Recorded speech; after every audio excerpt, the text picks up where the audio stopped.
Je suis née le 15 juin 1954 à Petite-Île. Tout le temps je dis, je suis réunionnaise d'origine chinoise. J'ai grandi à La Réunion, donc je connais les habitudes réunionnaises. Enfin, j'ai pris des traditions réunionnaises, je connais. Et la tradition chinoise, je connais par ma mère qui a grandi en Chine et qui m'a toujours raconté quand elle était en Chine, comment ça se passait. Mais je suis chinoise et créole. Alors j'ai 3 sœurs et 2 frères. Mon papa, il est né en Chine. Il est arrivé à La Réunion, aider son beau-frère qui avait un commerce à Petite-Île. Ma mère est née à La Réunion, à Sainte-Suzanne exactement. Et à l'âge de 5 ans, elle est partie en Chine. Son papa l'a envoyée en Chine. Et à l'âge de 25 ans, elle est revenue. Et donc après, elle a rencontré mon père. Ils se sont mariés et c'est là mon père, il a quitté son beau-frère et il a ouvert une boutique lui-même à Petite-Île. Ça fait 43 ans que je suis à la Saline Ravine Daniel. Et je travaille avec mon mari qui est commerçant, mais depuis il a pris la retraite et c'est moi qui ai repris l'activité depuis 2014. Comme on n'avait aucun employé ni femme de ménage, on travaillait seul. Enfin, les enfants allaient à l'école pendant la journée et le soir, je m'occupais, quand ils arrivaient, je m'occupais d'eux, comme toutes les mères de famille qui travaillent. Mais la seule chance, enfin je dirais, c'est que moi je travaille sur place, donc c'était plus facile pour moi. En fait, la boutique n'a pas de nom. Les clients appellent la boutique Jean parce que c'est le prénom de mon mari. De toute façon, ma boutique, elle n'a pas besoin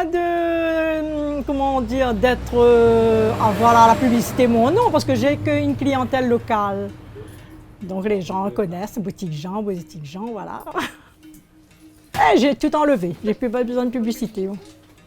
Nous, on est un peu, comme il dit ici, nous c'est les petites boutiques chinoises. Donc depuis longtemps, on faisait de l'alimentation, de la quincaillerie, du textile. On faisait un peu de tout parce qu'il y avait la demande aussi. Mais aujourd'hui, on fait plus de quincaillerie, on fait plus de textile, on fait que l'alimentation et maintenant on a le loto.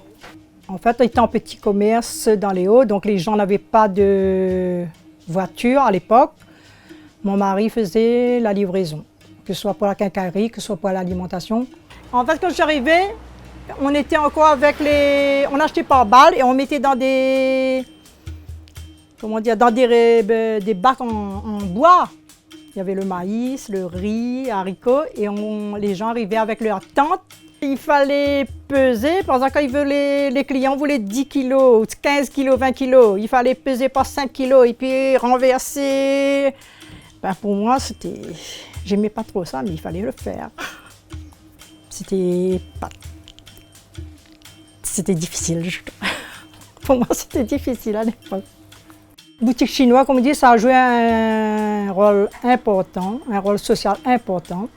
Parce qu'on faisait, comme on dit, on les dépannait quand même. On était un peu la banque. Parce qu'ils prenaient un crédit. Mais heureusement que nous aussi, les fournisseurs nous donnaient, on avait crédit aussi chez le fournisseur. On prenait chez le fournisseur, on payait 3 mois. C'était pour ça aussi qu'on avait la possibilité de vendre à crédit. Parce que nous-mêmes, on avait un crédit de 3 mois et on redonnait au client un crédit de 3 mois. Donc en fait, c'était un roulement comme on dit. Mes clients étaient tous agriculteurs. Et ceux qui étaient retraités, c'était des retraités agricoles. Justement, c'est pourquoi ils percevaient la retraite tous les 3 mois. À l'époque, c'était tous les 3 mois. Alors, la confiance avec les clients, c'était la fidélité déjà. S'ils étaient honnêtes déjà aussi. Hein. Après, le commerce ne nous appartenait pas, on louait. Après, le propriétaire a décidé de vendre. On a acheté et après on a grandi un peu pour l'arrière, plus pour le stockage. Moi, depuis 1978, je suis là. Le commerce allait très bien. Je pense que pour tous les commerces, de 1978 jusqu'à 1985, je dirais, ça allait très très bien. Et puis avec l'implantation des grandes surfaces, ça nous a fait un peu de mal parce que là, c'est là, à ce moment-là, que le commerce a commencé à descendre. Et depuis 85 jusqu'à 85 à 95, à un moment donné, ça s'est stabilisé. Et puis après, c'est vrai, ça a descendu. Et c'est pourquoi qu'aujourd'hui, je vends un petit peu d'alimentation, très peu. Je fais des boissons, des cigarettes. Et là, en plus, là, j'ai le loto.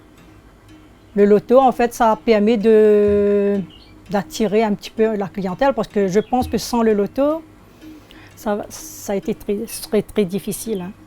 Parce que sur 1 kilomètre, on a 5 commerces qui font la même chose. Je suis une femme courage, ça c'est sûr. Mais chef d'entreprise, je ne suis pas trop, je ne pense pas. Enfin, être une chef d'entreprise, c'est quoi? C'est savoir gérer son entreprise, bien sûr. Je pense que je l'ai fait quand même bien. J'aime bien mon métier. J'aime mon métier. C'est pourquoi j'aurais un petit peu de regret de fermer la boutique.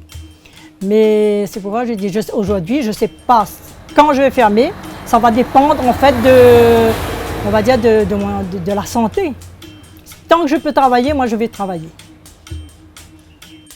L'avenir pour moi, ça continue tranquillement.